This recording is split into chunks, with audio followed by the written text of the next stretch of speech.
We move now to take leaders' questions under Standing Order 36. I call on the Leader of Sinn Féin, Deputy Mary Lou McDonald, please.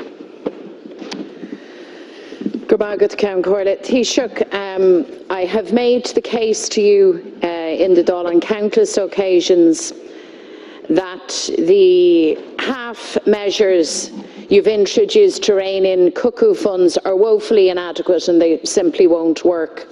Apartments, which are perfectly decent homes, are excluded from your plans, leaving ordinary workers and families in Dublin in particular, but in other cities also, at the mercy of these funds, who can literally snap up entire apartment blocks under the noses of people who wish to buy their own home. And then for so many others, they find themselves stuck in a never-ending rental trap, paying ridiculous, eye-wateringly high, unaffordable rents to these funds, funds that pay no tax still on their rental income. We see this morning, Taoiseach, another fund, a US fund, Greystar, set to snap up 342 homes in Griffith Avenue here in Dublin.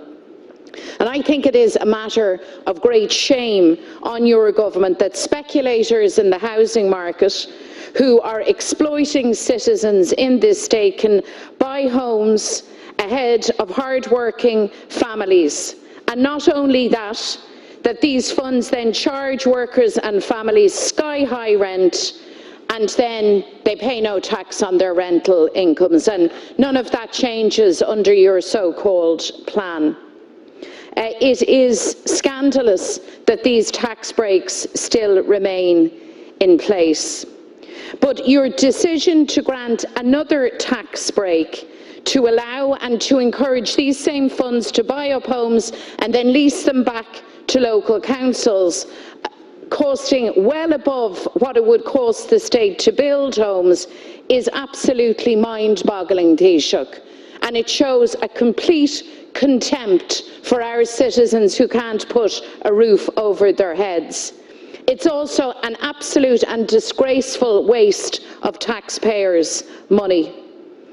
You approve of speculators and developers filling their boots while ordinary workers and families are left to one side.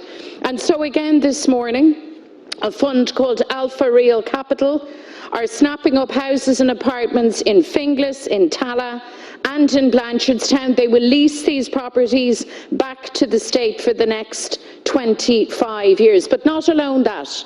They're not finished yet, because they plan to buy up 500 million euros, €500 million worth of homes to be similarly leased back to councils over the next 36 months. And this evening, you want to incentivise this fund and others to do precisely that. That's what you propose to legislate for tonight, Taoiseach, with the last-minute sneaky amendment, hijacking a bill that's supposed to be dealing with the extension of much-needed supports to business, simply to placate your mates in the funds industry. And you intend to guillotine that debate. This is utterly shameful. You lead a government that will not solve our problem. In fact, your actions add to our housing crisis, make it worse, dig the hole deeper for workers, for families and young people caught in this nightmare. An entire generation at their wits' end, wondering if they will ever escape the rental trap, if they will ever own their own home. But your actions don't help them one bit. On the contrary. So I'm asking you to stop this, Taoiseach. I'm asking you to take this disgraceful amendment off the table, ditch this plan, get back to the drawing board, and let's have a plan that will work. Thank you, Deputy Taoiseach. So what I think is important, Ceann Comhairle, that the proper balance and perspective is considered in this debate. First of all, the government took measures to rein in vulture funds, or cuckoo funds as you call them, or funds in general in terms of competing with first-time buyers, and to stop the type of activity that we saw in Maynooth in terms of the bulk purchases of housing estates that were competing with first-time buyers. Some measures were taken on the planning side, and on the imposition of 10% duty in respect of preventing that competition with first-time buyers, so that first-time buyers would have the opportunity to buy houses in estates such as this. At that time, when that announcement was made by Minister Donoghue and Ministers O'Brien, they did indicate in the Dáil debate at that time that the exemption would continue for leasing in respect of social housing. And the reason being is that for quite some time now, leasing has been a feature. I have a view on that, and we're going to change that. And we are in a transition phase. But you've got to ask, you're nodding your head, there's 2,400 social housing can be provided to families through this leasing right now.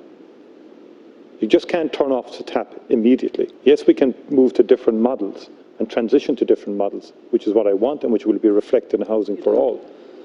But are you saying the 2,400 families that will avail this year of the social housing that will be providing through this model should be left on the street, or should they be left in unacceptable conditions? Because this mechanism is for families who are on housing lists. We're not talking about first-time buyers here, we're talking about families who are on housing lists, who need accommodation urgently. We all know how long the social housing lists are. Now, yes, we could turn off the tap immediately. And if we turn off the tap immediately, there's 2,400 families are going to lose out. Families who are on social housing lists. So you need to answer that question in terms of what we do in the next number of months. I'm very clear that the focus of government, without question, is on direct build to own, both on social housing in particular. And then on affordable homes, the state is becoming involved to a very significant degree in terms of helping families to be able to buy houses that they can afford, or people in general. And likewise, then, the cost rental scheme will enable people to rent at significantly below market value, which is one of the first of its kind. And only this week, the government approved the Shangana housing project, for example, which has been developed by the Land Development Agency, had to come before government at the moment. And that's about 597 houses. Direct build, social housing, affordable, and cost rental. That's the type of action that we want. We need more houses. At the moment, we don't have enough supply. COVID has hit us hard last year. In 2020, about 1,400 houses were provided by leasing, out of about 8,000 or 9,000 overall social houses built. So there has been, over the last number of years, by local authorities, a move in this direction. Housing for All will rebalance that very significantly, in line with our policy of predominantly directly building housing. Now, homelessness, for example, family homelessness has come down 48%, which is quite significant. Some of the approach to homelessness by some local authorities has been assisted by leasing. My own view is that any model of leasing should be one where the state ends up owning the homes. So there will be a move. But what's important is that in that move, in transitioning to a new models, we can leave families who would benefit from social housing in the next number of months lose out. And that seems to be what you're proposing. Neil Shisha, Michael Ortishak, Neil the Flan, Upper Lanny, Nikishti, Shara, Iglisha, Augusta Shishin, Noiruk. Taoiseach, you have not reined in these investment funds, these vultures, these cuckoos, far from it.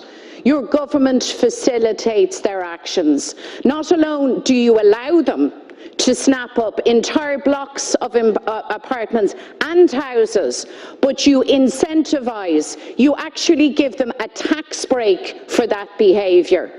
Now, don't try to pretend that this will work in favour of people caught in the rental trap, or young people or families looking to get their foot onto the property ladder and to put a stable roof over their heads. No, it won't. No, it won't at all. This is about big bucks. This is about big funds muscling in with the assistance of your government into the property market, and meanwhile our citizens, our families, our communities are left with no chance, no real chance to ever buy or own their own home. And the most despicable part, Count Corley, and I will finish on this point, the most despicable point on this is that tonight you will sneak sneakily move this through with the guillotine, with now, virtually no debate. Same old same old Fianna Fáil, same old Fine Gael, same old crisis and same suffering for people who live outside of yours and Leo Varadkar's cosy little bubble. A reach níl an íarna á inchanta gut, agus léir son, agus á féile tá gceiste gut. You never addressed the point I made, because you're into sloganeering this morning. There's a by-election.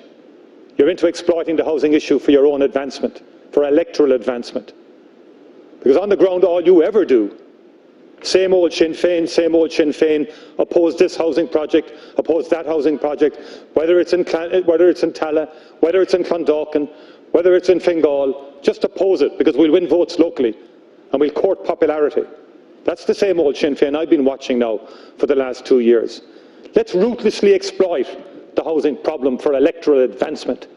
But let's be pretty poor in coming up with substance or solutions about the housing problem.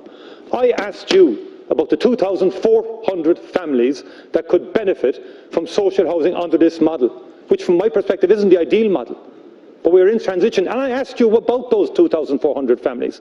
You ignored it because you were into sloganeering. You were into the old rhetoric, the nonsense. I have no interest in any fund, none whatsoever. Doesn't bother me. The only issue I'm caring about is getting people housed. And to get people housed, we have to have all hands on deck. We have to produce all forms of housing across the board. Direct build, affordable, cost rental. That's what we have to do. And it's about time you came up with solutions and stop attacking and coming up with no solutions. Please.